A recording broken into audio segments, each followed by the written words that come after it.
أعوذ بالله من الشيطان الرجيم بسم الله الرحمن الرحيم الحمد لله الذي ليس لأوليته ابتداء ولا لأزليته انقضاء وانحسرت الأوصاف عن كنه معرفته وردعت عظمته العقول والذي لا تواري عنه سماء ولا أرض أرضا ثم الصلاة والسلام والتحية والإكرام على سيد البطحاء سيد المرسلين والأنبياء أبي القاسم محمد المصطفى اللهم صل على محمد وآل محمد وعلى الجوهرة القدسية البتول العذراء سيدة النساء فاطمة الزهراء وعلى بعلها أمير المؤمنين وبنيها الذين أذهب الله عنهم الرجس وطهرهم تطهيرا اللهم صل على محمد وآل محمد لا سيما على بقية الله وحجته الكبرى الذي بيمنه رزق الورى وبوجوده ثبتت الأرض والسماء ولولاه لصاحت الأرض بأهلها واللعنة الدائمة على أعدائهم أجمعين من حين عداوتهم إلى قيام يوم الدين أما بعد فقد قال الله تبارك وتعالى في كتابه الكريم فانكحوا ما طاب لكم من النساء وقال رسول الله صلى الله عليه وآله وسلم ما من شيء أحب إلى الله عز وجل من بيت يعمر بالنكاح صلوات اللهم صل على محمد وآل محمد. First of all, I would like to thank Hujjat Islam al-Muslimin, Samahat al-Sayyid, Hafidhahullah. It's an honor to be in his presence, and the introduction he made, honestly, I don't deserve. I'm a very small student and do not consider myself to be an alim. I pray Allah subhanahu wa ta'ala blesses this community more with his blessings and his presence. Likewise, I thank all of you, respectable brothers and sisters, for allowing me with this opportunity to be in your service, in your presence, and deliver this presentation. What I had in my mind is to speak at least for an hour, but if my time slot is just for 40 minutes, I'll try my best to summarize the long subject. That's 1 hour now. It's 1 hour. So, marriage in the religion Islam is no different than any other thing that we do in our religion. Everything as a believer that we perform has to be a worship of Allah. We do it for the sake of God, and we are unlike those of the faiths who had been promoting celibacy and asking their followers to keep away from marriage. On the contrary, we find in our beloved religion, Islam, marriage is considered to be a worship of God, and not just a worship, but a very superior worship of Allah. So the hadith of our beloved Prophet, which I recited in the beginning, teaches us there's nothing more beloved in the eyes of Allah than a house which is constructed through marriage. So we are talking about the most beloved thing.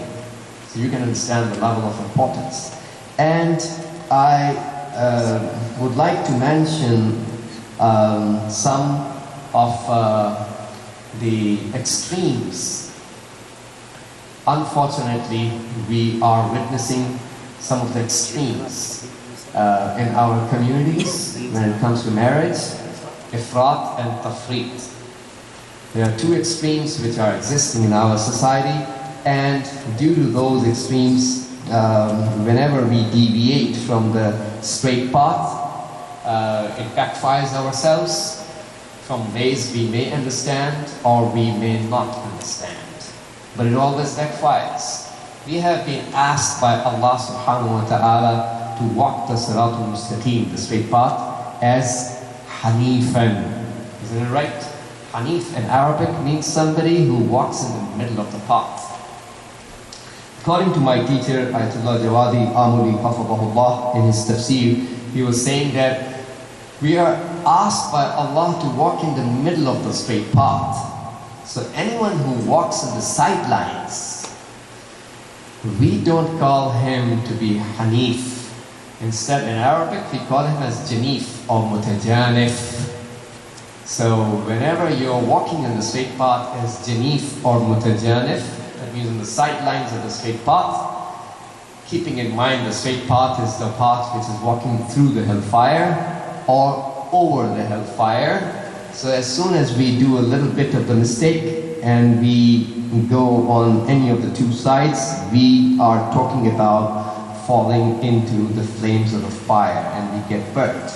So let's come to the point of our subject. So we have, unfortunately, a lot of extreme behaviors that we witness when it comes to marriage in our societies. And that has to be straightened, that has to be corrected if we are serious in obeying the sunnah of the Holy Prophet and that of the AlBasheer alayhi salam. The first extreme is that some people don't marry at all. Isn't it right? Let's start from the beginning. Some people just avoid marriage. Well, this is one extreme. This is extremely condemned. And as you turn to the hadith of the Prophet and AlBasheer alayhi salam, so there is a time constraint, obviously, so I cannot elaborate a lot. I will just mention some of the things and move forward. So in the hadith of the Holy Prophet sallallahu alayhi wa sallam, he says that أكثر أهل النار العزاب. Majority of the dwellers of the hell are single people. Not just that, but Prophet has said something which he has the right to say. Or I mean, a sinner like me, obviously we are no one to make that kind of claim. Because the Prophet is keeping tabs on all the information, nothing misses out from his information, isn't it right? Because he has the knowledge of the unseen. And because he has the knowledge of the unseen, he has the right to say what he says. So the Prophet has said that تزوج وإلا فأنت من المذنبين. Marry, otherwise you are one of the sinners. So there's no ifs and buts, there are no strings, there's nothing. This is a very clear-cut statement. So there is no option for a person who believes. We are not infallible. We are fallible human beings. If we don't marry, we are one of the sinners. Period.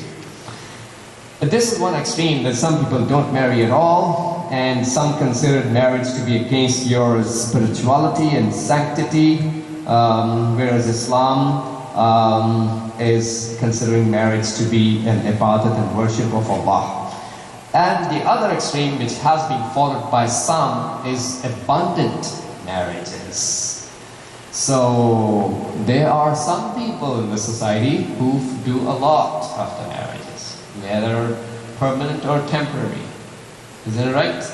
That's another extreme when it comes to marriage, and that's also condemned. You go to in Masail al-Shia, Kitab al-Nikah, we have hadith from Imam Sadiq alayhi salam, where he says to two of his companions, قَدْ حَرَّمْتُ عَلَيْكُمَ الْمُتْعَةَ مَا دُمْتُمَا بِالْمَدِينَةِ لِأَنَّكُمَا تَكْسُرَانِ الدُّخُولَ عَلَيَّ فَأَخَافُ أَن تُؤَاخَذَا فَيُقَالْ هَؤُلَاءِ أَصْحَابُ جَعْفَرٍ. So I have made mut'ah haram upon you as long as you both are in Medina. And the reason that Imam Sadiq alayhi salam furnishes is that because you guys keep on visiting me on and off. So I'm afraid the society, the people may end up saying, see, these are the companions of Ja'far ibn Muhammad as-Sadiq alayhi salam, and see what they are doing, in other words. So in Islam, our dignity has to be protected at every cost. So this is another extreme, and Allah subhanahu wa ta'ala, yubghul al-thawaq al-mitlaq. There are people who do it a lot and give a lot of divorces as well, and that is what is hated by Allah. So the second,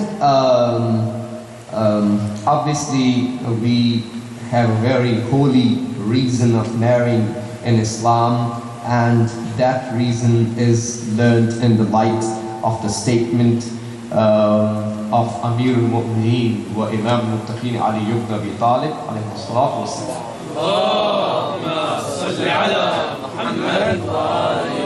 On the next day of his marriage, when the Holy Prophet visited his daughter's house, and Prophet himself posed the question to his son-in-law, Imam Ali alayhi salam, Kayfa wajadta Fatima? Look at the question. And posed by whom? The father-in-law. So Prophet is asking his son-in-law, how did you find Fatima? And Amir al-Mu'mineen alayhi salam replies back, Ni'mal awn ala ta'atillah. The best helper towards obedience of Allah. So we understand the whole purpose. This is something that serves as an icon for us. You know, it's an iconic hadith. Although every hadith is like that.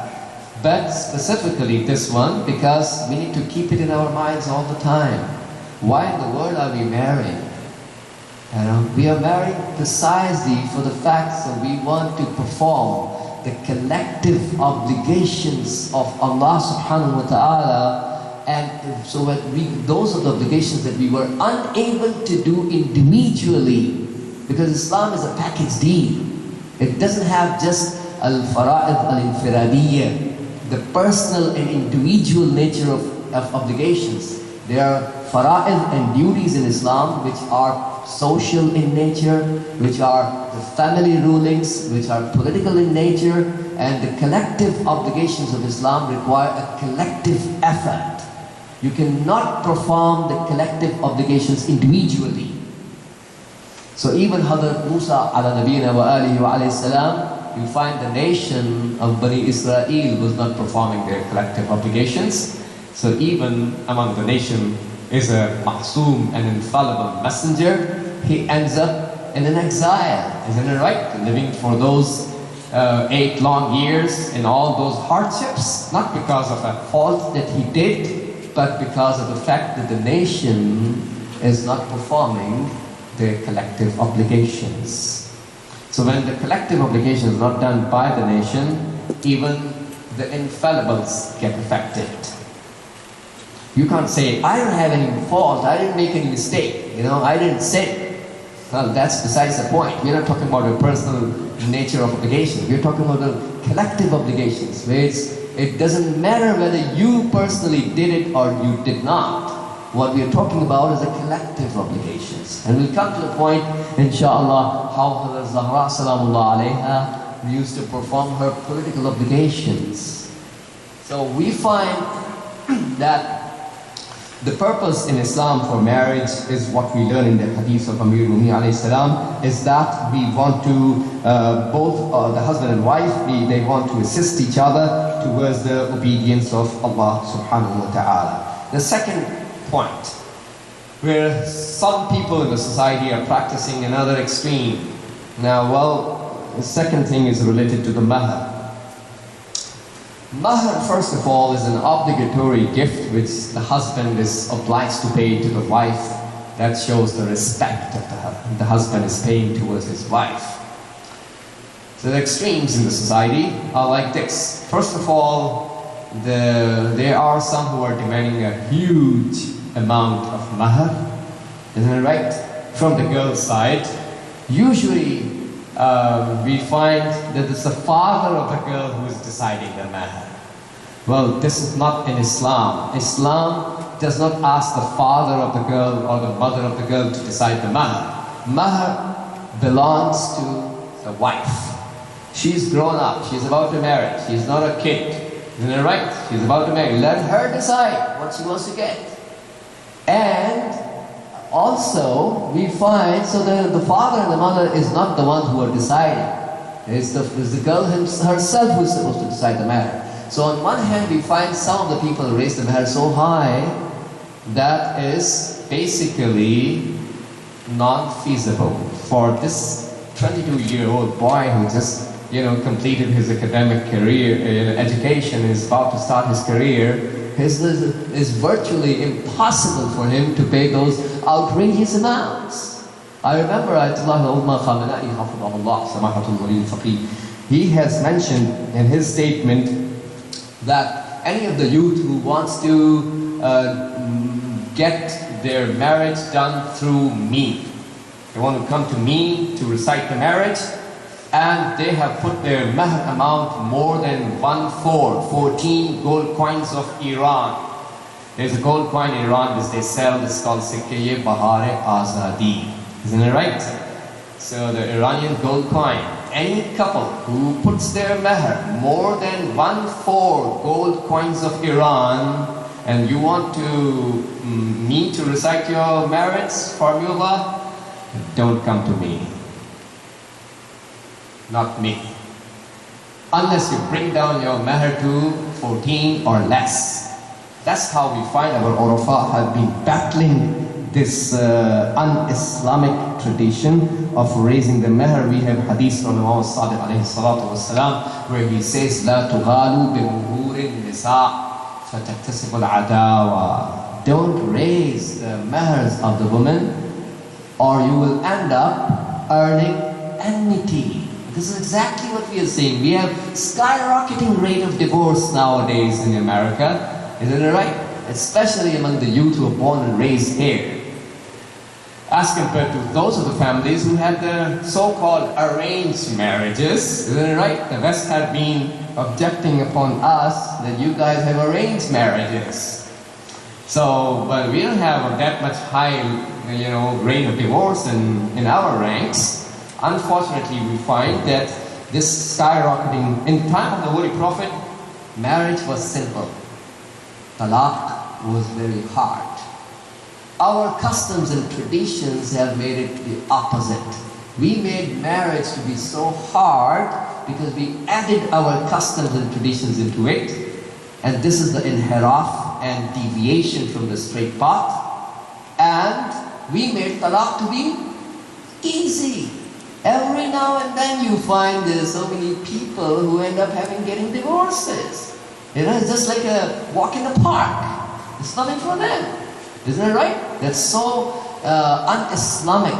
It's so un-Islamic what we witness, and so saddening that we find in even in our own societies. So on one extreme, there are people who raise their mahr high. That's un-Islamic. And they earn enmity. A lot of them end up in divorces. Like I said in the beginning of my speech, we get backfired ourselves from ways we may understand, we may not understand, but we basically harm our own selves. On the other hand, we find the guy never pays the mahr. That's another extreme. Isn't it right? He never pays the mahr. He puts his own psychological pressures on his wife. One way or the other, pressurizes. Obviously, she's the wife. She doesn't want to end up in bitter relationship in the house. So he makes sure one way or the other, he gets the mahr forgiven. This is also un-Islamic. That's another extreme. Islam was asking you to put a realistic amount, pay it on the first day to her. It belongs to her. That's the sunnah of Rasul and AlBasheer alayhi salam. Let's go by the books. But that's another extreme. So we think, you talk to people, you bring the mahr down, 14,000 gold coins. Wow, 14,000 gold coins you're putting as a mahr for your daughter? Alhamdulillah, the guy didn't put 124,000 in the name of the prophets. So you find 14,000 gold coins. So we find obviously this is very much unrealistic and it's not going to happen. And you talk to some people, they say, well, my daughter is no less than the neighbor's daughter. He, last month he married his daughter to somebody and she had a matter of $14,000 in the gold coins or whatever, So why would I put a lower matter for my daughter? She's not less in her value. Oh, so you're trying to put a price tag on your daughter. Is that right? Is that what you're trying to do? You think 14,000 gold coins is the price of the soul of your daughter? I'm sorry you failed to understand the entire concept of Iman in Islam. Isn't it right? You did not understand what Iman is all about. The soul is the hometown of Iman and Taqwa and the divine values of Allah subhanahu wa ta'ala. And none of those values can be weighed and measured with nothing of this material world. So Prophet has said in a hadith, Shibrum min al-Jannah, khairum min al-dunya wa ma fiha. Sadaqa Rasulullah sallallahu alayhi wa sallam says that one hand span of paradise is better than the world and all what is in it. And what's in it. So basically, these are, and then people, these are the extremes, and then you find people coming up to the Maulanas in the 11th hour, to the scholars, to mediate, isn't it right?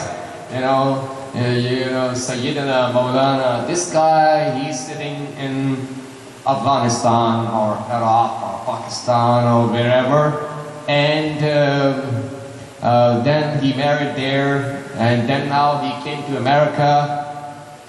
Now my daughter, he's not paying the nafaqah and sustenance to my daughter at all, and earlier he used to call, later he changed his number, he married somebody else. We have no clue where he is. So do you think you raising the amount of the mahr for your daughter protected your daughter from not getting the divorce?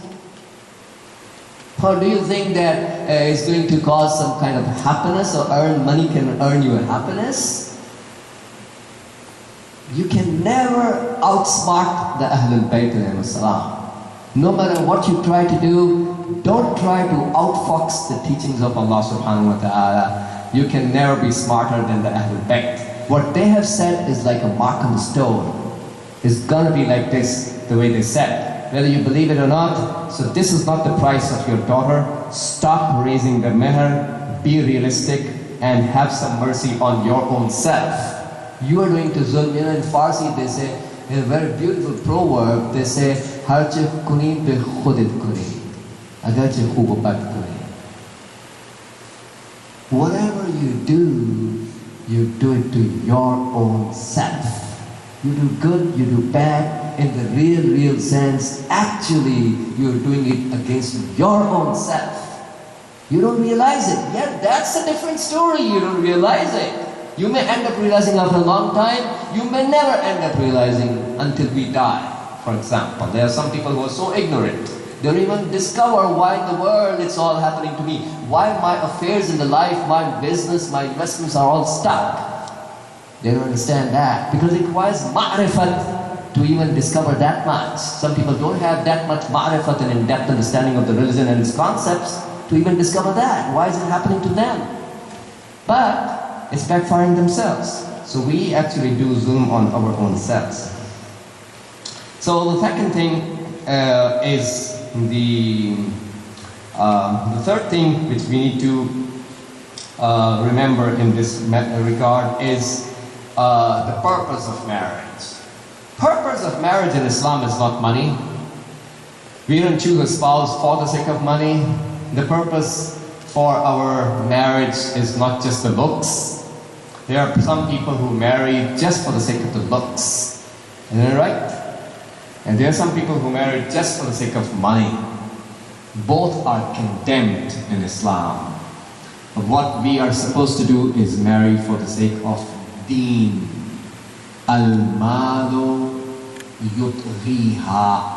Imam Rida alayhi salatu wasalam says in his hadith, the money is going to make her arrogant. Wal-jamalu yutghiha. And the beauty is going to make her lowly. lowly in the spirituality.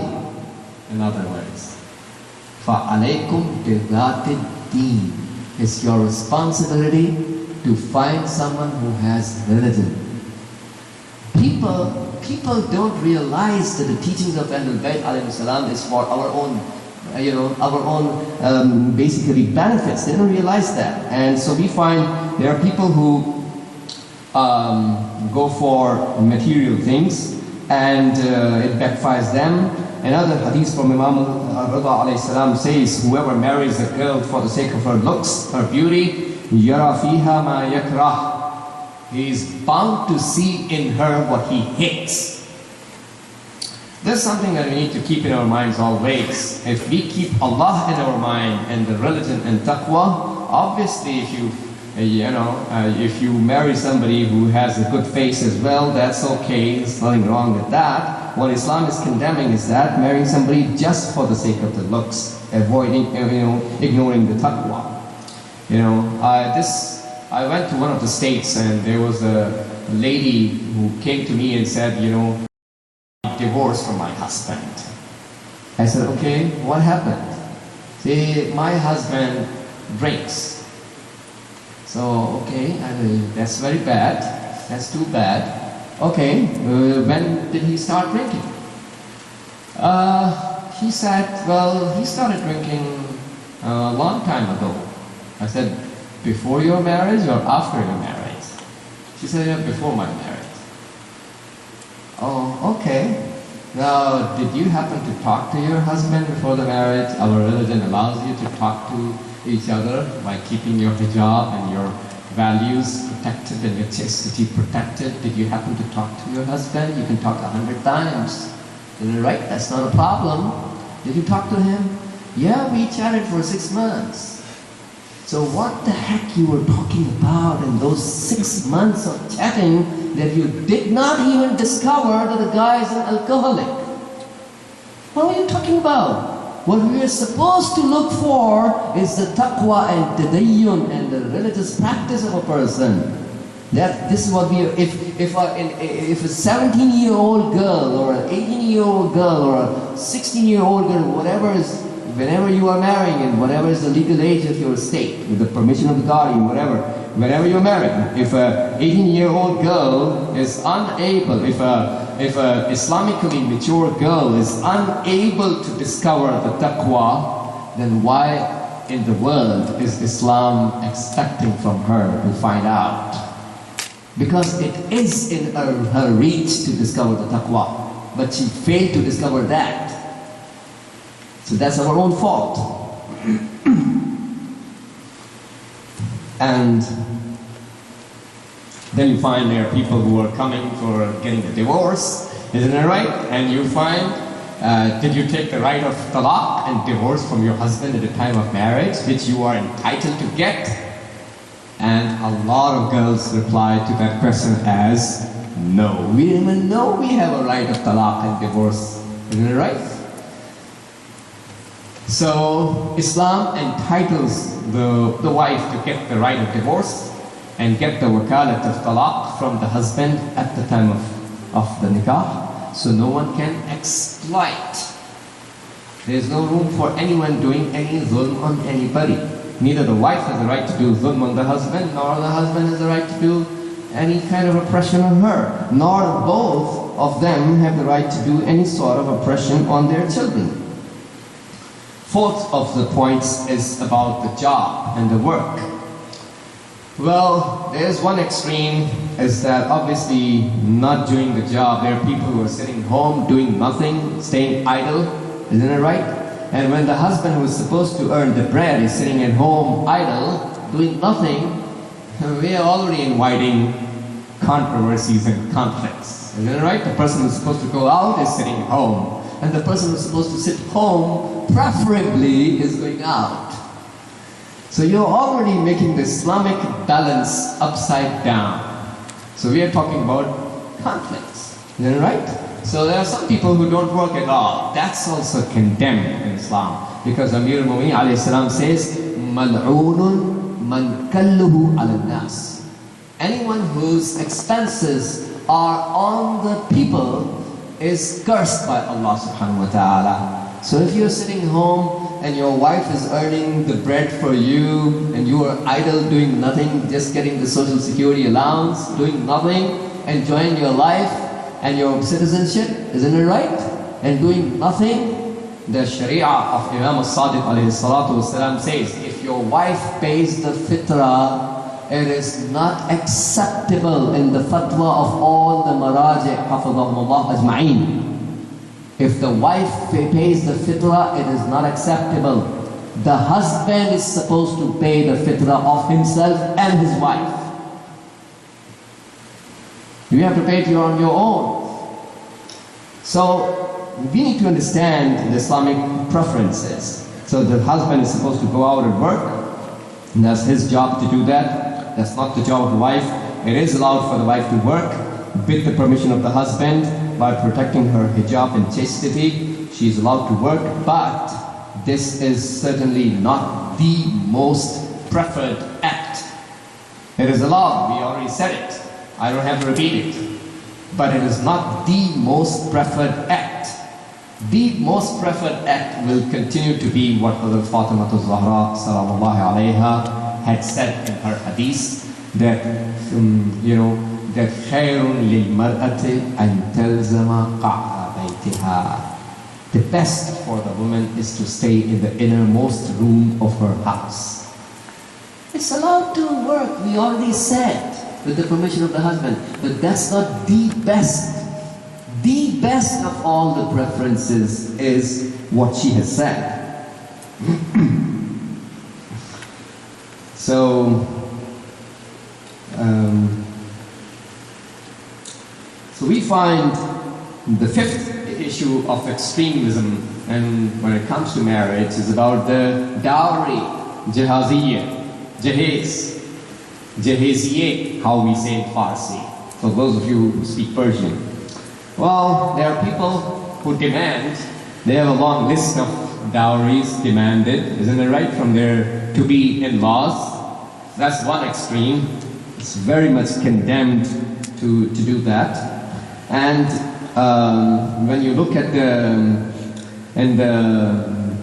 life of Amir al-Mu'minin alayhi salam and Hazrat Fatima al-Zahra sallallahu alayha, we find that her dowry precisely had 63, had 16 things only, worth 63 dirhams. 63 dirhams in those days is just like, it's like peanuts, nothing. Everybody can afford it. Every single person without exception can afford that much. 63 dirham is really nothing. And Prophet ﷺ, when he had a look at the dowry of his daughter, he prayed to Allah subhanahu wa ta'ala to give barakat. Most of it is made of soil. Most of the things of the dowry were made of soil. This is how simple the lifestyle that they performed, and which is a role model for us to emulate. Not just that, as she was going to the house of her husband after the marriage, she donates the dress of her marriage to a poor destitute. Obviously, every bride had a lot of memories attached to the things of the marriage, isn't it right? So we are attached to certain things, and especially things related to our marriage. But this is how they have presented the highest level of morality and spirituality, that they didn't have no attachment towards anything of this world. So she's ready to give away the dress of her marriage to the poor person. Sixth of all is, obviously, is the spending of the money. When we live a life together, the expenses come in.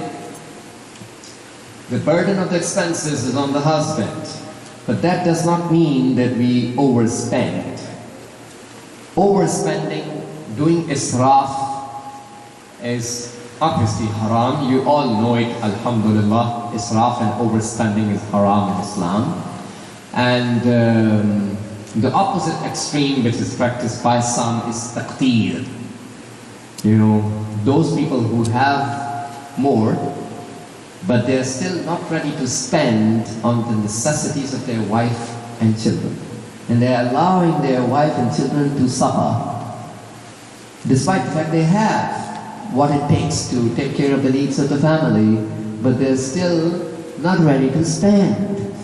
So this is also cursed. مَلْعُونٌ مَنْ بُسِّعَ فِي رِزْقِهِ ثُمَّ قَدَّرَ عَلَىٰ عِيَالِهِ. The hadith says the person who has been given expansion in his rizq and sustenance, but he still is behaving like a stingy miser, is not ready to spend on the necessities of the life. Isn't it right? In other words, this kind of person is cursed by Allah subhanahu wa ta'ala. On the other hand is the israf and overspendings. That's another problem. Overspending has khums. Please remember, bear in your minds, whenever the husband or the wife do any kind of overspending, you have to pay khums on that. That is not your Islamic necessity sanctioned by Allah subhanahu wa ta'ala. Who gave you the license to spend the money which is amanat of Allah? Money is the amanat of Allah, isn't it right? We don't believe like Qarun, la'natullahi alayh, innama utituhu ala ilmin indi. This is what he used to say. This is a Qarunic thinking. This is my money. This is how the munafiqeen and hypocrites used to say. In Islam, we don't consider it's our money, despite the fact we earn it. We consider it's Allah's amanat. أَنْفِقُوا مِمَّا جَعَلَكُمْ مُسْتَخْلَفِينَ فِيهِ. So we are the mustakhlaf. We are the Khalifa, we are the Naib, we are working in proxy of Allah subhanahu wa ta'ala about His amanat. We are carrying the entrusted trust of Allah, it's not ours. That's the difference between a believer and a disbeliever. A believer is the one who believes that nothing, including my money, nothing belongs to me. Everything belongs to Allah, including my body, my soul. This is what they say in the West. That's my body, isn't it right? I'm free to do whatever I wish. No, I'm sorry, this is not yours. This is an amanat. Your body and your soul is also an amanat, an entrusted trust of Allah which has been given to you, and you are tested how do you behave with this amanat of Allah. So money is also an amanat. We are not supposed to overspend, even for very seemingly nice and religious purposes. So please say salawat.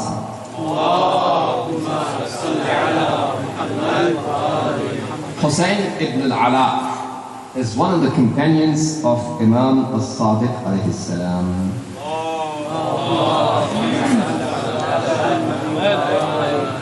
Hussain ibn al-Ala goes to Hajj with a bunch of people of his community. And what he did is that at every station in old days in the desert when they used to travel, they were manazil. There were stops which were predefined, where the caravans used to take a break. They either installed their tents and relax for a while, or without installing tents, they used to relax and then continue their travel. So those manazil and stations were defined in the desert.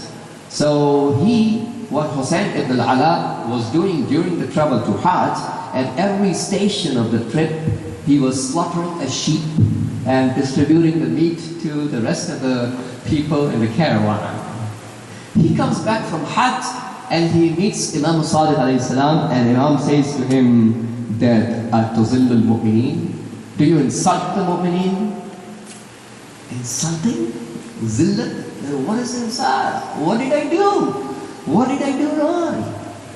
Imam Sadiq says, أَمَا كُنْتَ تَرَى أَنَّ فِيهِمْ مَنْ يُحِبُّ أَنْ يَفْعَلَ مِثْلَ فِعَالِكَ فَلَا يَبْلُغُ مَقْدِرَتُهُ ذَلِكَ فَتَتَقَاصَرْ عَلَيْهِ نَفْسُهُ.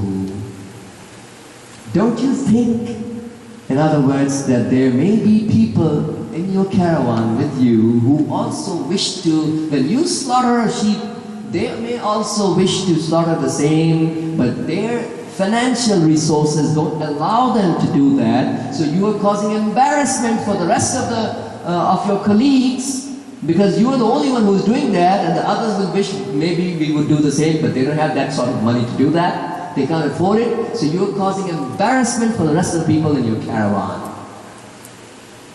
This kind of Islam is such a beautiful religion, teaching us the most minute psychological points. So we find that our religion teaches if you are giving an apple to your son, and the next door neighbor's son is also standing next to him, either you give an apple to your next door neighbor's son as well, or don't give it to your son. Don't cause embarrassment for others. Either you do it for all equally, or don't do it for nobody. So there has to be a balance even in the spending, even if we think we are spending for something which is seemingly very much nice, and slaughtering a sheep for our fellow Mu'min brothers during the Hajj. There are Hujjaj, isn't it right? So, but still, we are causing zillat and insult for the Mu'mins, which is haram. Al-Israf, the examples which have been furnished in the hadith from Imam Sadiq al-Islam for Israf, is that you throw away, you drink some water, and you throw away the remainder of the water. One example of Israf in the hadith of Imam Sadiq al-Islam. The second example that he gives, that you eat the date, and you throw away its seed. That's Israf. There is a usage, isn't it right? There is a usage of something which we ignore the usage and we just dump it into the trash can. These are two examples which have been mentioned in the hadith for us understanding the concept of Israf. You find how our marajid, hafidhahumullah ajma'een, when you see how they do the wudu, you'll be astonished. You'll be astonished how they do the wudu. They open up the tap and then they shut. You don't find a single drop of water falling down. Some of them just take they wet their hand in a bowl of water without opening the tap and just do the wudu like this. So there's zero israf. You'll be astonished. Obviously these maqamat, these spiritual levels that they acquire is not free of cost. They do something to acquire those spiritual levels. We have ahwalul nafs and ilm al-akhlaq, and we have maqamatul nafs. Ahwalul nafs are God-gifted situations and scenarios that a salik ilallah, a person who is purifying his spirituality and moving closer to Allah subhanahu wa ta'ala, suluk ilallah, gets from Allah spontaneously. And we have maqamatul nafs, the spiritual levels, which are permanent, which are achieved and earned by the person with his constant efforts. There's a difference between ahwal and maqamat. So these people who reach their maqamat is not free of cost, but they have really earned it. So now the next thing is the dispute resolution. It's very important to discuss when we're talking about marriage, the conflict resolution policy. There has to be a conflict resolution policy. Given the high rates of divorces, what I am thinking I'm thinking on these lines that when I'm almost done, it's not finalized yet, but it's close to get finalized. I'm almost done with making a marriage orientation kit.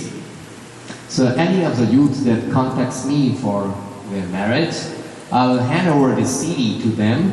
You go through the CD, and here is a questionnaire of 10 questions, and you have to answer me 100% correct.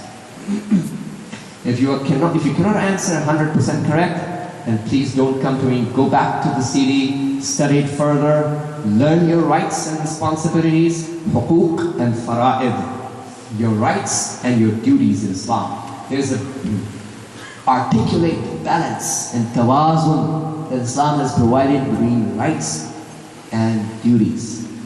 And one of the major reasons why so many of the youth end up in divorces, they don't know what their rights are and they don't know what their duties are. So the person ends up demanding his or her rights from the spouse without fulfilling the obligation. Whereas in the religion of AlBasheer alayhimus salam, you have zero rights unless and until you have first fulfilled your fariḍah and obligation. So your obligation comes first and your rights come second. People start demanding their rights first without fulfilling their duties. Obviously there will be a conflict, isn't it right? So, and then in the 11th hour they contact the alim to please come and mediate, and this is not going to work. Much water has passed under the bridge already. Things have gone so far. This girl has went to the court, for example, isn't it right? There's a restriction on the husband. He cannot enter 350 yards, whatever. Isn't it right? So much has already been done. And now, in the 11th hour, she comes to, and she has caused the husband to spend like 75,000 bucks on the lawyer and all that nonsense, isn't it right? And now finally she comes to the alim, Maulana, isn't meher wajib on the husband to pay? Yeah, it is wajib. Well, how much was your meher? It was $1,000. Okay, so you want to get the $1,000. What about the $75,000 that you caused your husband to pay to the lawyer? So you want to milk the Sharia plus the law and legal system both in your favor. Isn't it right? This is how some people are. Because they don't have adalat and justice installed on their souls. But then we talk about Imam Sahib Zaman alayhi salam. And we love the Imam who's going to come and install justice on the whole planet. You couldn't even install justice on your own soul. You're not even eligible to have, to be a murabbi, to be a mentor and person who can upbring this children in the Islamic upbringing process. Because you don't deserve it. Your spirituality doesn't deserve it. That's how some people are. So they come to the alim. So the first thing that we are supposed to do, brothers and sisters, when the conflict arises, if you are unable to find an Islamic resolution to the conflict, the first thing you have to do is to go to the alim. Because we go to al-Mujtahid, al-Jami' al-Shara'it, the conditions fulfilled. We don't go to the kufr. We go to the conditions fulfilling Mujtahid or his wakil. We go by our own Islamic system. Let's go by the law. Let's go by the system. Don't try to reinvent the wheel. Okay? Don't try to reinvent the wheel. We have our own Islamic system in place. You've got to go to the Mujtahid who fulfills the conditions or his wakil and let him decide if you believe in Allah subhanahu wa ta'ala. If you want to decide on your own, if you can resolve the issue among yourselves in an amicable, friendly way, isn't it right? Very good. Quran has given us two policies only. فَإِمْسَاكُمْ بِمَعْرُوفٍ أَوْ تَصْرِيحٌ بِإِحْسَانٍ. There is no third policy mentioned in the entire Holy Quran. There is no room for separation. You keep your wife, you keep your spouse, you keep the spouse with ma'roof. If you can't keep the spouse with ma'roof, then set the spouse free with ihsan. Isn't it right? There's no third policy in the middle. Well, let's understand what Quran has said. Let's go by the Islamic value system. So there are some people who keep on holding up, isn't it right, in the conflict for years and years and years, prolonging the conflict. Just for the sake of their, intiqam. They want to take a revenge. They want to take a revenge. تلك الدار الآخرة نجعلها للذين لا يريدون علوا في الأرض ولا فسادا والعاقبة للمتقين. So this is shameful. People go to the Taghut, يريدون أن يتحاكموا إلى الطاغوت وقد أمروا أن يكفروا به. They don't remember this ayat of Quran when they go to the Taghut.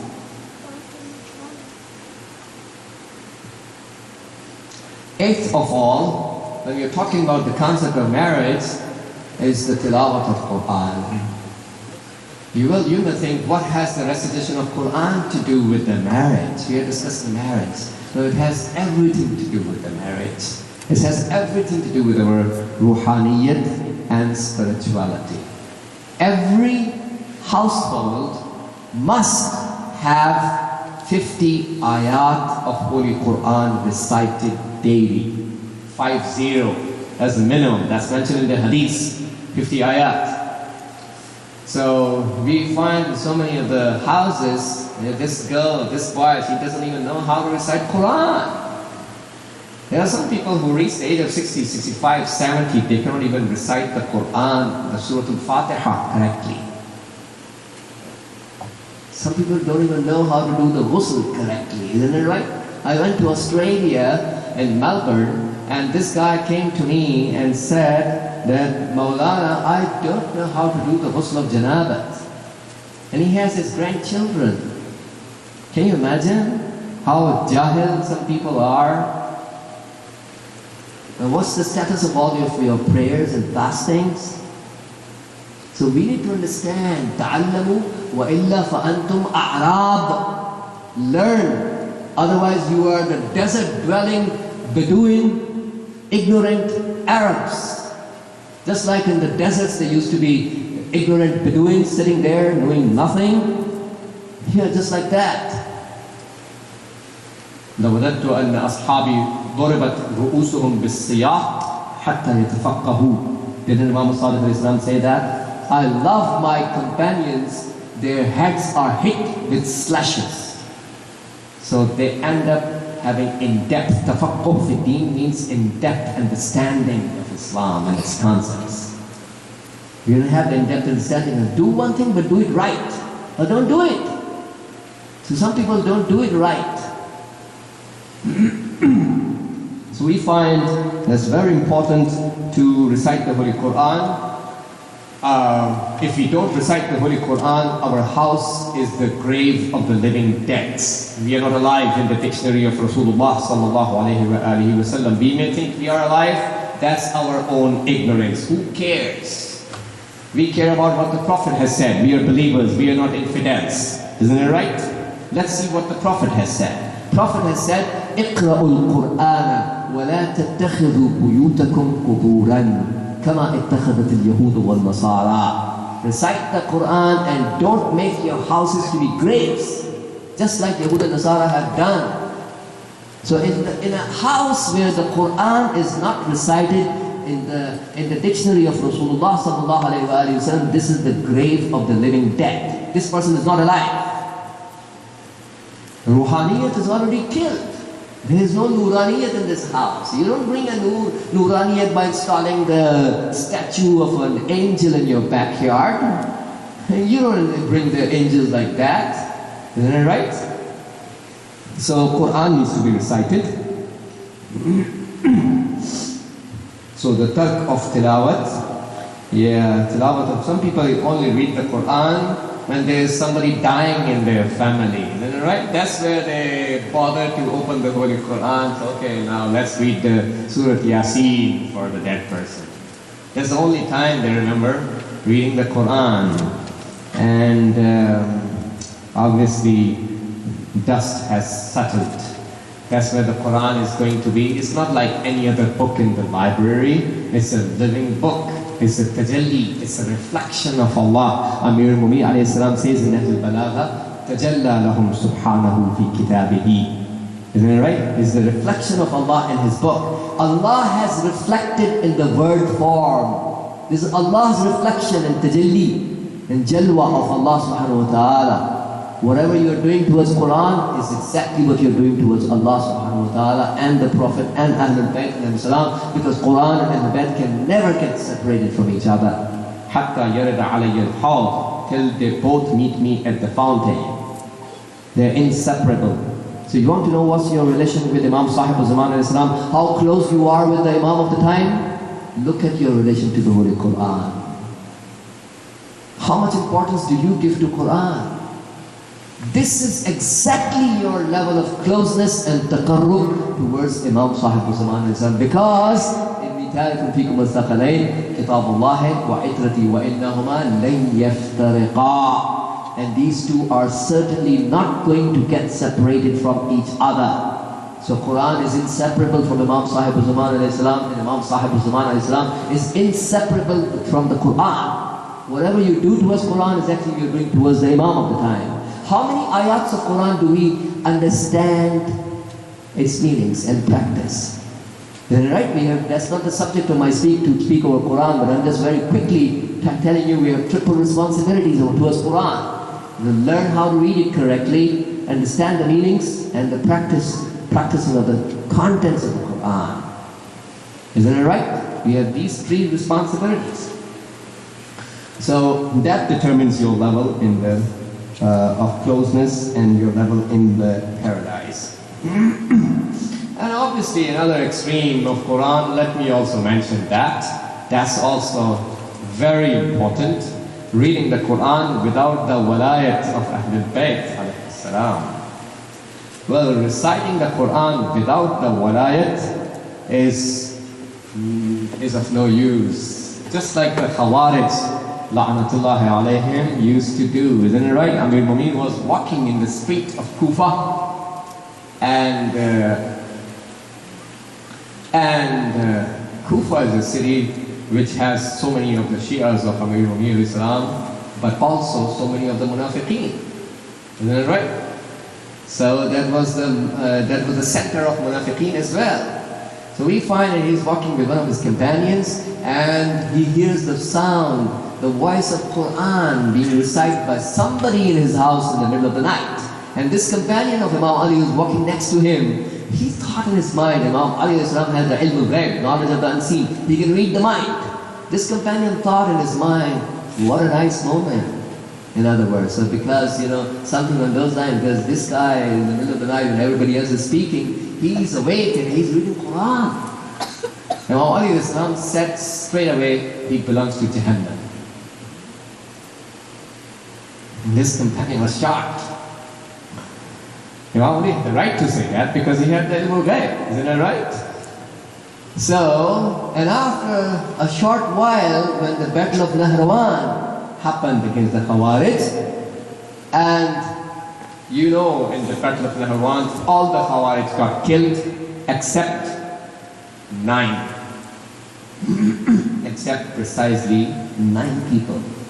And Imam Ali stopped the companions from pursuing, chasing, and killing the Khawarij. He says in his hadith, لا تقتلوا الخوارج بعدي فليس من طلب الحق فأخطأه كمن طلب الباطل فأدركه. So 9 people saved their lives. They fled away from Khawarij. All the rest were killed by Imam Ali salam. So after the end of the battle, we find Imam Ali took the same companion of his next to the corpse, the dead body of that same guy, and he tilted his janazah, his body with his zulfiqar, his soul, and recited the same verse of Holy Quran that he was reciting, and in that night. So this companion recalled, so he's the person who was reading Quran in that night. Now he realized why Imam Ali said that he belongs to Jahannam. So reading Quran without the walayat is not going to benefit nothing for us. It will land us into the hell. So it's the ruh of the soul of entire religion Islam is the walayat of AlBasheer alayhi salam. Let's not practice the Islam minus walayat. There are some people who are practicing Islam minus walayat. Isn't it right?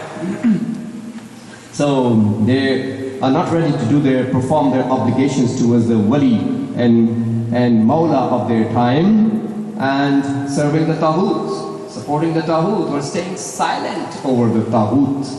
Just like the people of Kufa in the time of Muslim ibn Aqil salamullahi alayhi. Isn't it right? They're ready to pray and fast and do hijab and give combs and all that. When it comes to supporting the walayat of the wali of their time, Husayn ibn Ali alayhi salam, and his na'ib, Muslim ibn Aqil alayhi salam, we find they are sakit or supporters. And we send our la'nat in the ziyarat of Imam Hussain alayhi salam against those people of Kufa. Proudly so, except those who did the tawbah. So we don't want an Islam minus walayat to be practiced. Islam minus walayat allows Hussain ibn Ali to get slaughtered next door. So don't think if you are praying and fasting and doing hijab and khums and all that, that's it. No, you're not there yet. First things first. What's your behavior towards the taghut of the time? And what's your behavior towards the wali of the time? First things first. We are not there yet. Salat and Saum and Zakat and Khums and Fitrah and these things belong to the Furu'ud-Din. We are not there yet. We are talking about Usul-ud-Din. Imamat and Walayat of Ahlulbayt is part of the Usul-ud-Din. Some people are practicing Islam minus Walayat. Islam minus Walayat is zillat and insult.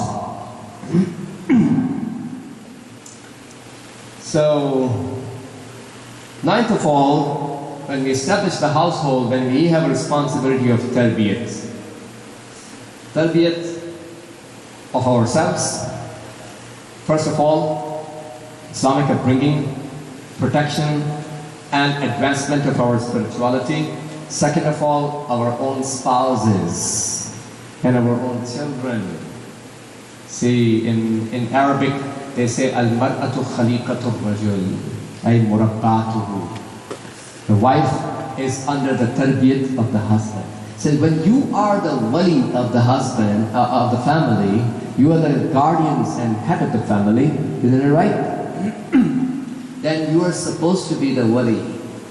You have to behave like a wali.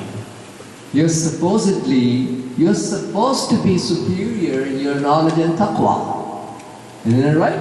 If you don't have higher level of taqwa and knowledge, then how in the world can you provide the proper tarbiyat to those who are under you?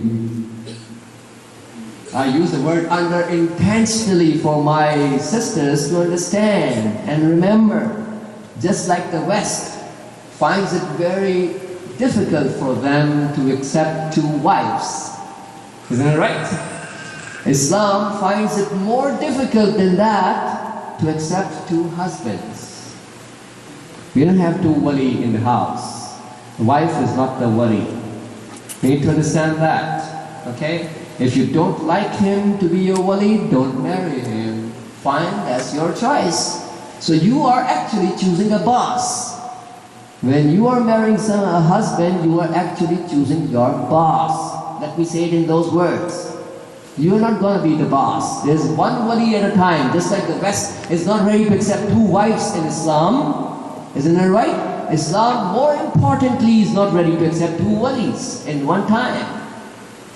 There are no two guards for the universe, and there are no two Sahib al-Sharia messengers at one time. We can have 70 Anbiya of Bani Israel at one time, but one Prophet Musa alayhi salam who is Sahib al-Shar and Sahib al-Kitab at one time, not two.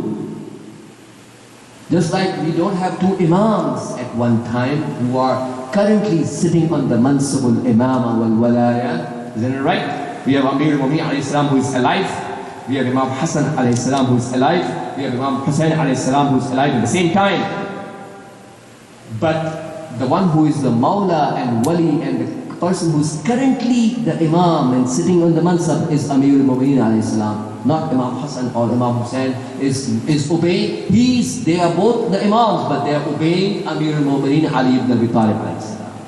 You never find in the history, Imam Hassan alayhi salam said to the people, hey guys, stop following my dad, because you know what? My knowledge is equal to my father's knowledge. My level of ismat and infallibility is equal to my dad's level of ismat and infallibility. So you know what? Stop following him, follow me. No. You never find Imam Hussain saying that. Despite the fact their knowledge was equal, despite the fact their ismat and infallibility was equal, their darajatul iman was equal. أولنا محمد وآخرنا محمد وأوسطنا محمد وكلنا محمد.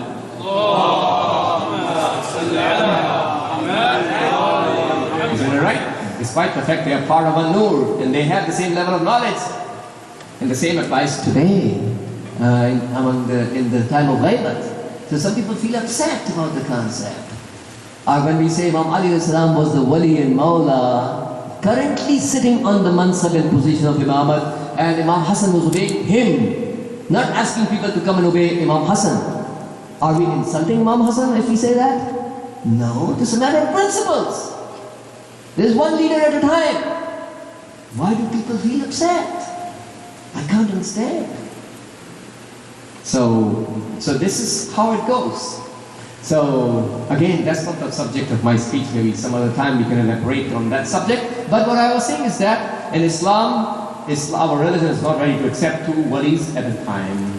So some people in the West are raising their daughters in a way that they can become good husbands, but not good wives. So this is not going to work because we don't have 2 walis in the house in Islam. So tarbiyat is the job of the husband. Primarily, he's the wali. He's supposed to provide the tarbiyat and proper Islamic upbringing.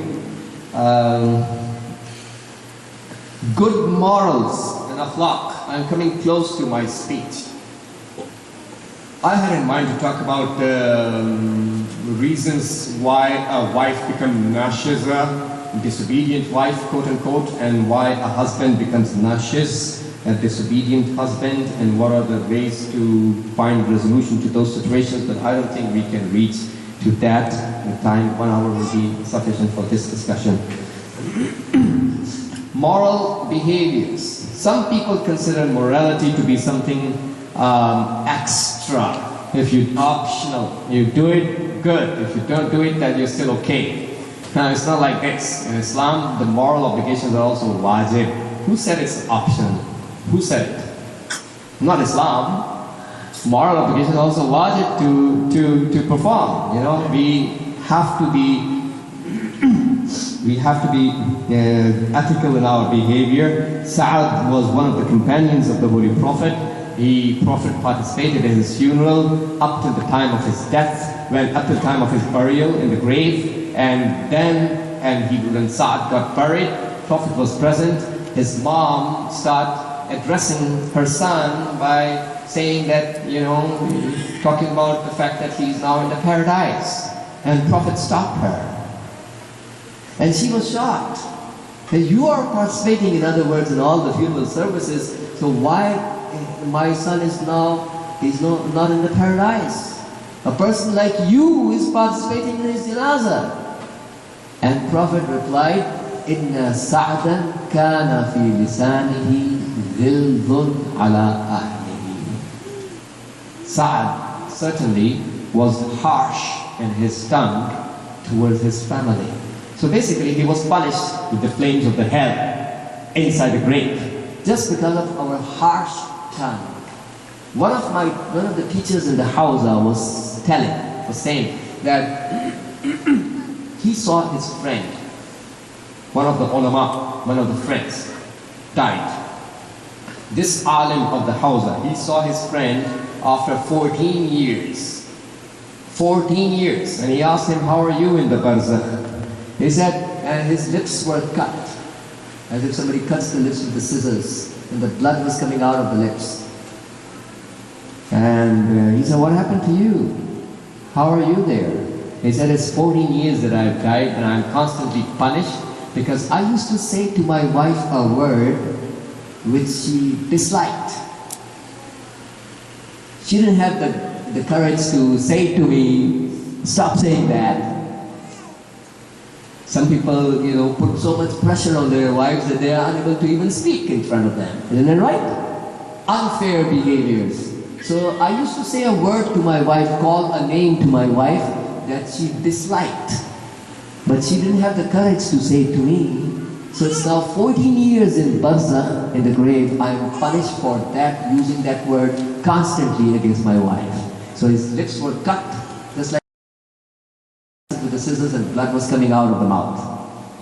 So moral behavior. Prophet, when he talks about that, Prophet says, خيركم خيركم لأهله وأنا خيركم لأهلي. The best among you is the one who is the best towards his family, and I am the best towards my family. Prophet didn't say, the best among you is the one who prays Salatul Layl, Namaz al-Shab, the night prayers. It is very good to do the Salatul Layl, but that doesn't make you the best mu'min. Prophet doesn't say the best among you who reads the Quran more than the rest of the mu'mineen. It's very good to read Quran, but that doesn't make you the best. The best among you who has the best behavior, morals, akhlaq towards your family. And I am the one who has the best moral behavior, best behavior towards my family. This is what makes you best. So let's adjust our tarjihat, our priority list with that of the Prophet and AlBasheer alayhi salam.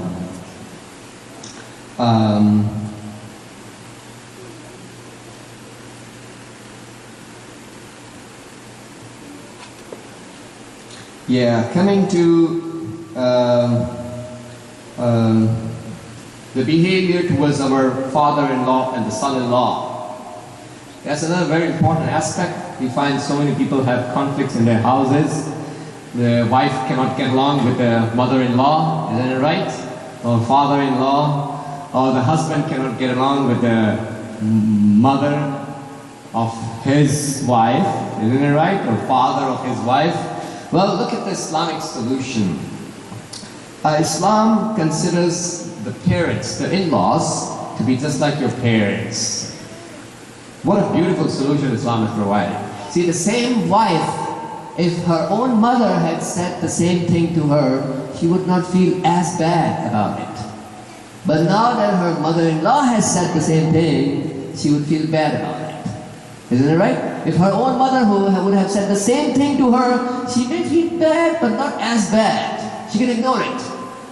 But just because this is my husband's mother, isn't it right? So you don't consider her to be your mother. That's the real point. Now look at what Islam says. Prophet says, Aba'uka salasatun. You have three fathers. Abun walladaka.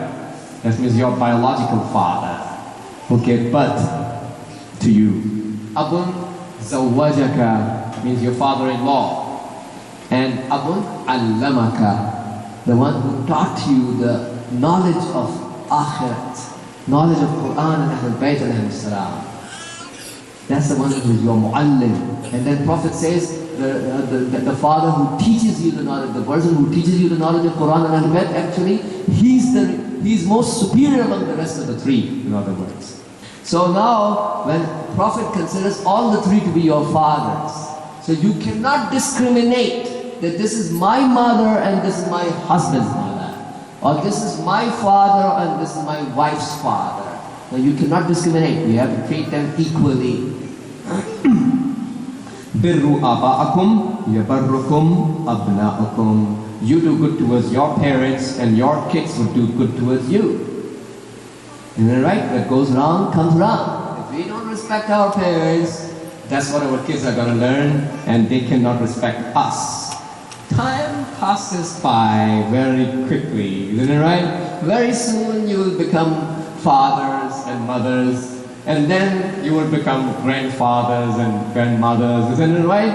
And you are going to see what your own kids are going to you if you did not respect your own parents. You're going to see. This is something that is proven fact. Again, that's not the subject of my speech to discuss, but this is bound to happen. Serving our parents generates the tawfiq from Allah, our ulama say. Last of all, is what I had certain other things to also mention, but I think it's not going to be in this time framework. So last of all is the duties towards the walayat of AlBasheer alayhi salam. This is one of the most important aspects of our life, and the life of Amir al-Mu'mineen alayhi salam and the life of Hazrat Zahra sallallahu alayha. So the same Hazrat Fatima alayhi salam who said that خَيْرٌ لِلْمَرْأَةِ أَن تَلْزَمَ قَعْرَ بَيْتِهَا. The best for the woman is to stay in the inner room of her house. The same Hazrat Zahra sallallahu alayha who said خَيْرٌ لِلنِّسَاءِ أَن لَا يُرَيْنَ الرِّجَالَ وَلَا يَرَاهُنَّ الرِّجَالُ. Isn't it right? The same Hazrat Fatima who says that she herself goes to the darbar of Taghut of her time to protest against the zulm and defend the walayat of the wali and mawla of her time, Amir al-Mu'mineen alayhi salam. The same Hazrat Fatima runs a campaign from door to door to defend the walayat of the wali of her time, Amir al-Mu'mineen alayhi salam. Isn't that right? So we must understand that our duties towards the walayat of AlBasheer alayhi salam need to be performed at every cost. We cannot stop our wives from going to the masjids. لا تمنعوا إماء الله مساجد الله وليخرجن تفلات. Rasulullah sallallahu alayhi wa sallam has said that don't stop, in other words, the women from going to the masjids of Allah, and they must go out without zinat. Obviously, we don't expose our zinat to the non-mahram. Before I come to the end, I would definitely want to mention some of the awsaf and attributes to look for in a husband, and some of the attributes to look for in a wife. First thing to look for in a husband, please pay attention, and we are coming very close to the end. Those of you who are tired, please say a loud salawat.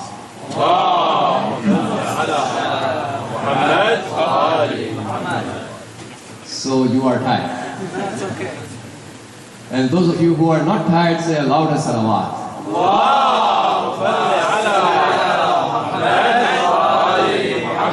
That's encouraging. Okay, alhamdulillah. So the first attribute to look for in a husband is akhlaq and morals. You must find out the morality of the husband. He should have good morals. Second of all, a husband should have sakhawat and generosity. Isn't it right? This is something which is considered to be good for the husband and bad for a woman. There are four of the attributes which are mentioned in the hadith of Amir al-Mu'mineen alayhi salam, where he says, khiyaru khisal al-nisa, shiraru khisal al-rijal. The best of the attributes of the woman are the worst of the attributes of the man. And then Imam Ali alayhi salam says, see, one of the best attributes of the woman, which are the worst attributes of the man, that he elaborates. He said, az-zahru wal-jubnu wal-bukhl. Zahr means in Arabic, it means takabbur, and jubn means cowardice, and bukhl means being a miser. So then Amir al-Mu'mineen alayhi salam says, فَإِذَا كَانَتِ الْمَرْأَةُ ذَاتَ زَهْوٍ. If a woman has takabbur, لَمْ تُمَكِّنْ مِنْ نَفْسِهَا. She's not going to accommodate her husband. A wife has to be having accommodating nature towards the husband. Isn't it right? She would obey her no matter what, and complete and comprehensive obedience towards the husband. That's not going to happen if she has the arrogance.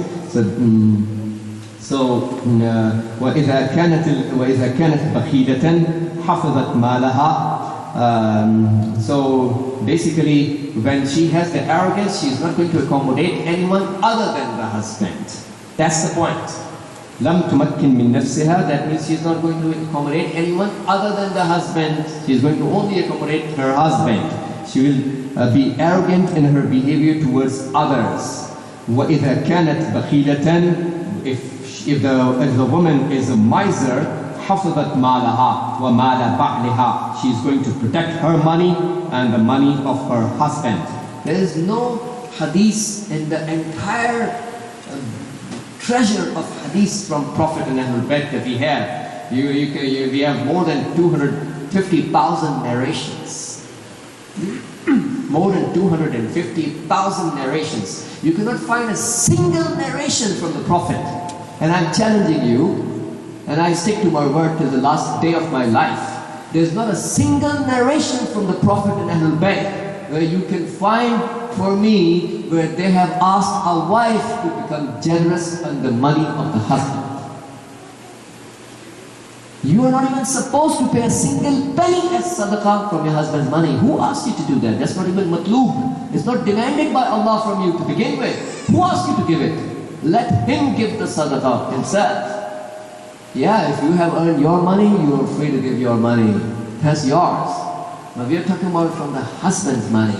Look at what Imam Ali says. So he says that وَإِذَا كَانَتْ بَخِيلَةً, if a woman is a miser, حَفَظَتْ مَالَهَا, she would protect her money, وَمَالَ بَعْلِهَا, and the money of her husband. وَإِذَا كَانَتْ جَبَانَةً, if she's a coward, فَرَقَتْ مِنْ كُلِّ شَيْءٍ يُعْرَضُ لَهَا, she will distance herself from anything which is presented to her. So we find that's how a woman will protect her spirituality. So the best of the attributes for a woman are the worst attributes of a man. A man has to be generous, isn't it right? So if Allah gives him more, he spends more. This is the balance and tawazun Allah has provided. For the man, Allah is asking him to be generous towards his wife and husband and children. For a woman, Islam is asking her to be a miser towards the money of the husband. So the husband has to be generous. Husband should not be a person who is a womanish person. Husband should not be an alcoholic, a drinker. We have obviously narrations that inform us that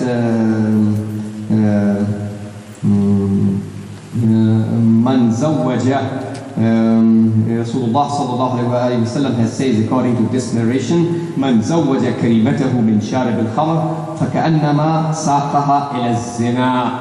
Whoever marries his daughter towards a drinker, as if he has dragged her towards zina. So this is already a big no. If you marry somebody who drinks, that's your own fault. You can't blame the Prophet. They have already warned us what to do and what not to do. Likewise, we are not supposed to marry a fasiq person, a transgressor who doesn't abide by the rules of the Sharia. We find another hadith from Rasulullah sallallahu alayhi wa sallam, according to this narration. He said, "Man zawwaja karimatahu min fasiqin, nazala alayhi kulla yawmin alfu la'natin." Whoever marries his daughter with a fasiq person, every day 1,000 curse and la'nat of Allah falls upon him. So who asks you to marry a fasiq? You have to marry an adil person. So you have to define the minimum definition of adil and justice is that a person who performs all the wajibs and abstains from all the harams. So now coming to the wife, there are some attributes that need to be obviously we need to keep in our mind. Some of them we already mentioned in the hadith of Imam Ali alayhi salam. Some others are still remaining. Walud. There has to be a person who can have several children, a lot of children. How can you discover ahead of time? You can discover by knowing about her siblings. How many brothers and sisters does she have? It's one of the good attributes of a woman to be walud. Second of all, wadud. That means a loving nature. Somebody who has a loving nature, not arrogance towards the husband, but instead a loving nature. Afifa. When she has chastity of the character. Character comes first. First thing that we ask ourselves at any intersection of our life, what is this thing going to do towards my soul? That's the question number one we ask in the religion of Islam. At every intersection of human life, what is this thing going to do to my soul? This is about your chastity of the character. So then, azizatan inda ahliha. You have to marry a woman who is aziza and respected and honored in her own house. If you find a daughter has no respect in the eyes of her own husband, her own father or mother, her own brother, nobody respects her in her own house. She's disrespected day in and day out. That this is not a good woman for you. She has to be azizatan inda ahliha, an honored person in her own house. See, her family members know her better, isn't it right? She's living with her, isn't it right? They need to respect her. They see her tadayyun and her religious practice, and they should respect her. If she's not respected, she's not a good person for you. Zalilatan inda ba'liha. She has to be zalila, means insulted, means modest. She has to be down to earth and modest in front of the husband. This is a good wife. If a wife is not humble in front of the husband, but she's humble in front of everyone else outside the house. And all the friends are ready to praise her. No, she's such a nice person. When it comes to the husband, you can't find a more arrogant person available. So this is not a good person for you. And mutazayyina, a person who performs zinat, adornments, purifying, decorating, makeups, adornments for yourself. Yes, do an opinion, a poll. Let's find out how many of the wives are doing makeup inside their houses for their husbands. And now how many of the wives are doing makeup only when they're going to the birthday parties or the wedding anniversaries? Isn't it right? So let's find out. So Islam is a religion which makes sense. Your body doesn't belong to the mob. You're not married to the whole society. Isn't it right? Do your makeup for your husband, for the person to whom with whom you are married. Isn't it right? Don't attract those who are not married to you. So basically, it is an attribute of a woman to do zinat and adornments for the husband only. If a husband demands zinat from the wife, and the wife still doesn't do that, she becomes nashiza in the fatwa of all the maraji, hafidhahumullah ajma'in, without exception.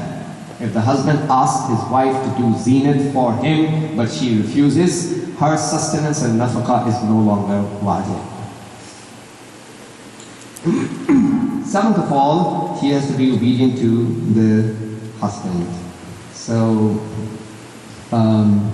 eighth of all, let's go to the hadith from Imam al-Sadiq alayhi salam to learn the eighth and the ninth attributes. خير نسائكم الطيبة الريح الطيبة الطبخ الطيبة الريح الطيبة الطبخ. So الطيبة الريح الطيبة الطبخ means the person who has good smell. So you're putting good scents and perfumes for your husband, isn't it right? So instead of putting smells and eau de colognes and perfumes when we are going out in front of non-mahram people, is it right? You're standing in an escalator in your community college or or university, going on the upper floor, and all the non-mahram people standing next to you in the escalator, and then in the elevator, they're getting the beautiful scent that you put on yourself. Isn't it right? The non-mahram people. So this is another haram in Islam. Islam doesn't give a license for that, to attract the non-mahram people. So basically, the best of the woman is the one who has good smells coming for the husband. At-tayyibatu tabkh means having good cooking. So on the next day of marriage of Hazrat Fatima alayhi salam, Prophet came to her house. Ala Fatimata khidmatu ma dun al-bab wa ala aliyin khidmatu ma khalfahu. Is that right? Prophet made this distribution himself. There's a job of Fatima to do what is inside the door. And it's the job of Ali to do what's outside the door. So obviously, Imam Ali, this is the job of Fatima, used to do what is inside the door. So we know that cooking is not wajib, we know that. But somebody has to do it. You can't expect the husband to come from the job and do that, isn't it right? So basically, that's what Hazrat Fatima used to do as well. Imam Ali also used to help when he had the time to do so. So you have to be, if you know good cooking, is one of the attributes of a woman. Well, there are some people in the society who have a trend. They just want to dine out because, this guy doesn't teach his daughter to cook the food at all. She can barely make a tea in the house. Barely. And doesn't know even to cook the simplest of the foods. That's how the guy has been spoiling his daughter in the house. But this is not love, I'm sorry to say. This is not love. This is wrong. And this is impractical. You're not practical. And if this kind of girl goes to her husband's house, the husband's salary is going to end in a matter of 2 weeks. Isn't it right? If she dines out every single day with the husband. So,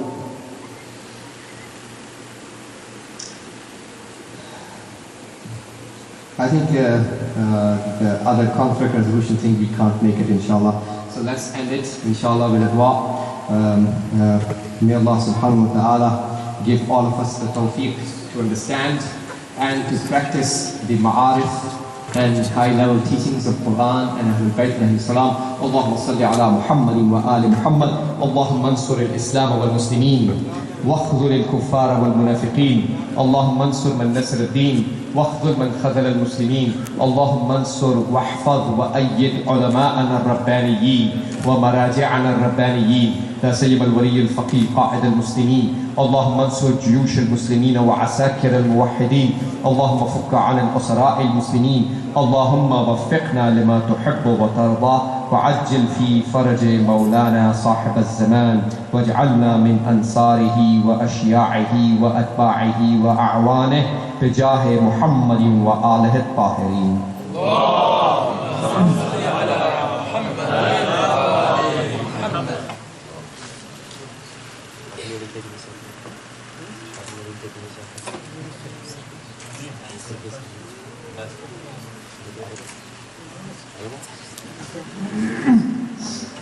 If the husband's job is to raise the kids, what's the wife's job? Well, the wife also assists the husband, but primarily because in Islamic law the children belong to the husband. Probably maybe one of the reasons is this: it's the husband's job to do the tarbiyat. Obviously the wife also has to do it. Not just that, but they have to do tarbiyat, a long time ago, right? So we have things. Prophet ﷺ has said in his hadith, "Utlub al-ilma min al-mahd ila al-lahad." Seek knowledge from the cradle to the grave. What a beautiful religion Islam are we following? Can you find a religion on the planet who is asking you to seek knowledge in the cradle? When the baby is unable to even speak and read, our beautiful religion is asking us to learn the knowledge when we are unable to even read any book and speak nothing. We didn't even start speaking yet. The Prophet is asking us, so there are knowledges that we can learn in the mahad. Our religion teaches us there are knowledges that we can learn in the cradle. Who is teaching you that other than Islam? It's the job of the husband to earn the rizqun halal. Rizqun halal. Right?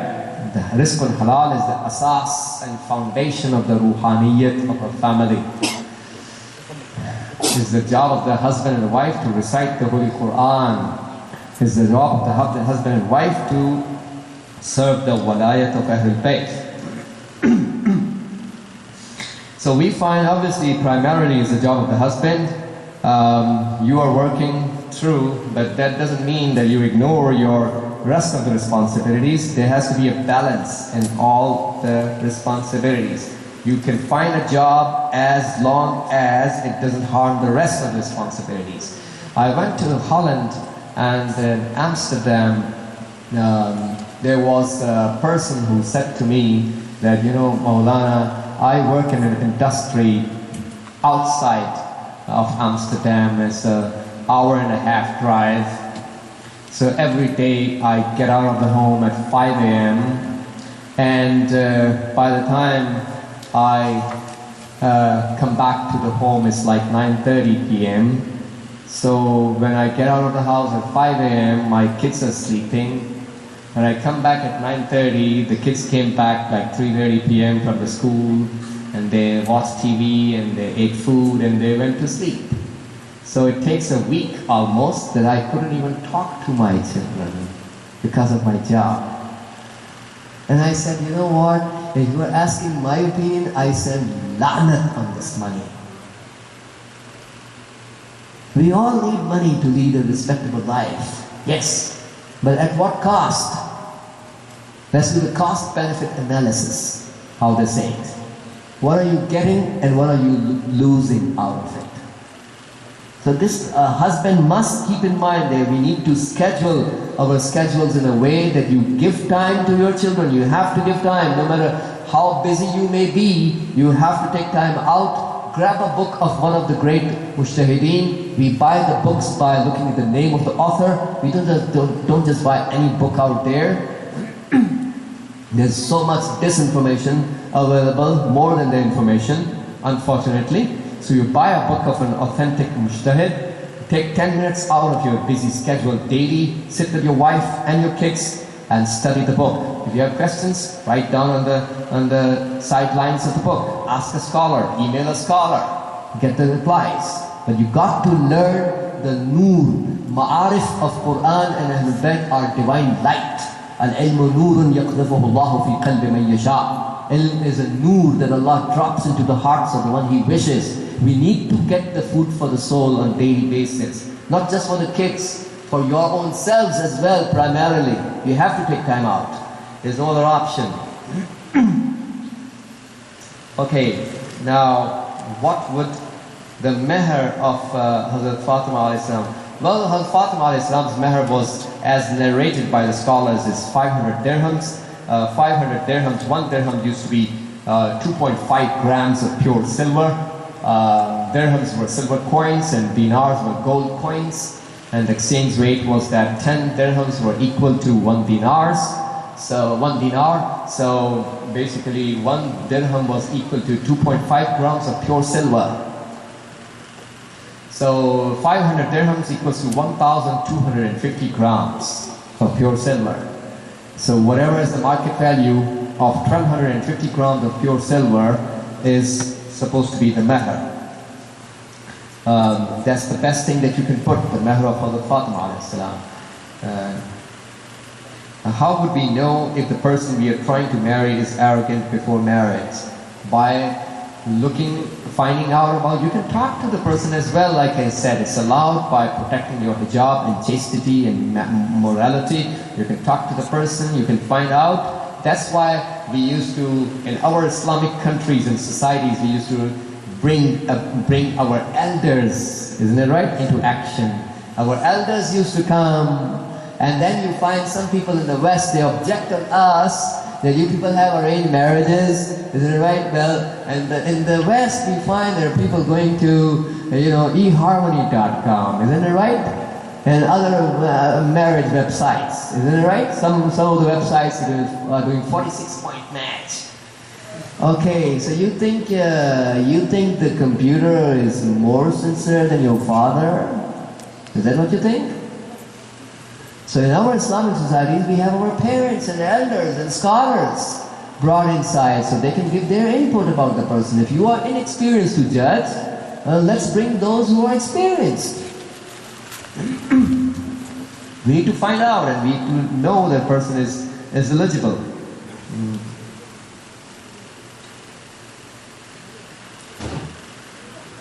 One of the extremes in marriage is too much, I can't read this word, how much is too much? I really can't read the word, sorry about that. Can you speak about animosity from family to son and daughter-in-law? Well, animosity means, animosity would be defined as if a person does something to anyone which, animosity is animosity if we do not do adl and justice towards the person. So we have to do adl and justice in all the cases. Even if you are angry, even if you are upset, even if you are having animosity towards somebody, that cannot stop us from doing justice. We have to do justice towards each other. So the rights of the person which are on our neck, we have to fulfill those things at every cost. Do we need to be spiritually ready to get married? If yes, what extent? Well, marriage is mustahab al-mu'akkad in Islam. It's extremely emphasized, mustahab, recommended act. It's not wajib. But it becomes wajib according to hukm al-sanawi, the secondary ruling, if you think you may fall into a haram. If a young boy or girl thinks that he or she may fall into a haram, it is no longer mustahab for you. It is wajib on you to marry. You cannot delay. Protecting your spirituality comes first. That's why we emphasize on the parents to get your daughters, especially, and sons generally, to get married ASAP. Why am I giving a distinction between the son and daughter here? Because we find that Prophet ﷺ married in the age of 25. Is that right? So there's a role model. And whereas Hazrat Fatima ﷺ, in what age did she get married? In the age of 18, she died away from this world. She became a shaheeda. Isn't it right?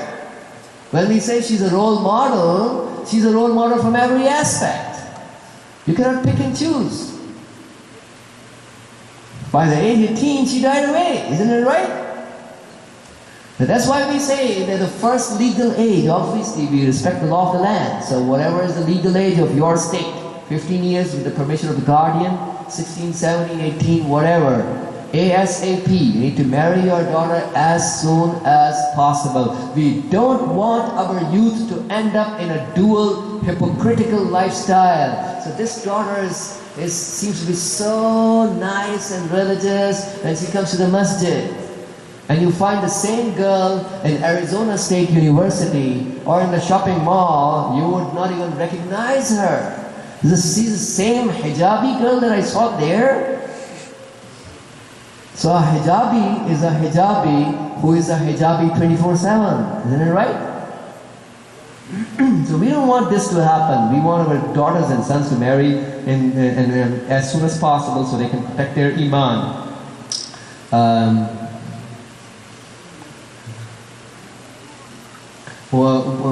What is the reason you are limiting parents from youth meetings? Something that it shows that the youth should not listen to parents. No, obviously that's not the reason. The reason why I requested that was so that the youth can ask the questions. Some of the youth are unable to ask questions if their parents are present.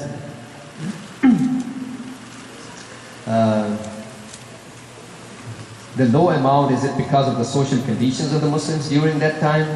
Well, maybe one of the benefits was that at that time, but that's not the real reason, because the Sharia of the Holy Prophet is the final law till the Day of Judgment. Isn't it right? So it includes all of us. So till the final day, Prophet knew the situation of the people. For all the situations the teachings that he has mentioned to us are for all the times without any distinction. So it applies in all the cases, even if you have more money. Just like I gave you the example of Hussein ibn Ala, who had been slaughtering sheep in every stop during a travel for Hajj. So you may afford to reserve a huge hall in a 5-star, 4-diamond rated hotel, isn't it right? And cause embarrassment for the rest of the mu'mineen who are participating, and they may think deep down in their hearts that I can't afford that kind of hall for my daughter, isn't it right? Exactly the similar scenario like Hussein ibn Ala. So we don't do like this. So the ruling of the Prophet's Sharia applies in all times. What verse is the one you mentioned about going to the oppressors? I don't remember that. I can tell you, if you meet me after the session, I can tell you the verse. يُرِيدُونَ أَن يَتَحَاكَمُوا إِلَى الطَّاغُوتِ وَقَدْ أُمِرُوا أَن يَكْفُرُوا بِهِ. I can give you the verse if you come to me after the speech, inshallah. Is additional marriage contract recommended? Well, marriage contract, you have a right to add conditions. So, Sheikh Al-Ansari, rahmatullahi alayhi, Ayatollah Ulma Sheikh Al-Ansari, his book Kitab Al-Makasib is part of our syllabus since last 200 years. Isn't it right? Sheikh Al-Ansari in his book has mentioned any shart and condition that you mention in the Aqdul Nikah becomes a binding condition, shartun lazim. So the husband and the wife both have the right to put any mubah, Islamically permissible condition in the Siratul Aqd, in the Arabic formula, at the time of marriage, with their consents. When you bring an alim to read your marriage, you tell him that this is the condition I want to put in my marriage. And the alim will mention that condition in the Arabic formula that he's reciting for your marriage, and then it will become a binding condition on both. This is how it becomes. So you're allowed to do that. You can visit our website, zainab.org, Z-A-I-N-A-B, zainab.org. On the main page of our website, we have our marriage form. I wrote the form myself, and you can find out all the list of the things and things that you are entitled to get. I intentionally put it in marriage form so our youth know their rights and they can claim their rights at the time of marriage, so you don't get deprived of your rights.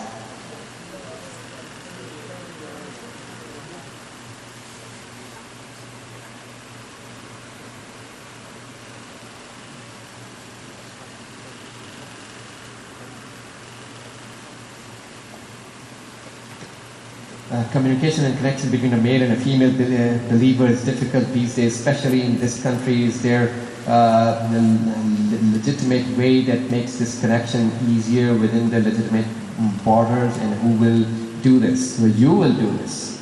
And you have to abide by the borders. Borders are defined by the Sharia. You have to, yourself as a mukallaf, as a person who is obliged to follow the duties of Islam, you have to apply upon your own self on daily basis the rulings of the Shar, Islamic legislature. And we have, isn't it right, Facebook and Twitter and LinkedIn, and isn't it right? And so much nowadays.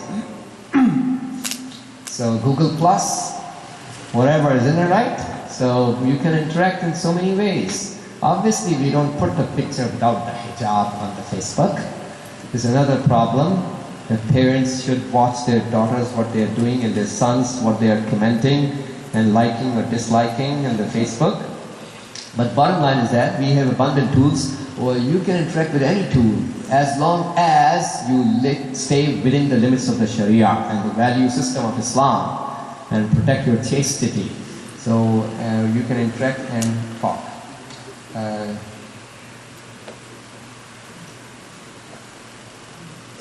What happens to a woman that causes problems between a couple, such as, I'll take this last question, between a couple such as friends of a wife? Well, obviously, causing problem is not right in Islam. And the solution to that kind of situation, the first thing is nasihat. In the beginning, we always do the nasihat, advices. If you can do the advice yourself in a respectful way, do it. You can't do it, then you have to bring an alim to do that for counseling. We have our own value system, so you seek advices from a scholar, and as long as the person is serious, it will work. And obviously there's a value system that has to be followed, how we can interact, how much we can interact, when we can interact, with whom we are supposed to interact, and with whom we are not supposed to interact. So, وصلى الله على سيدنا ونبينا محمد وآله الطاهرين.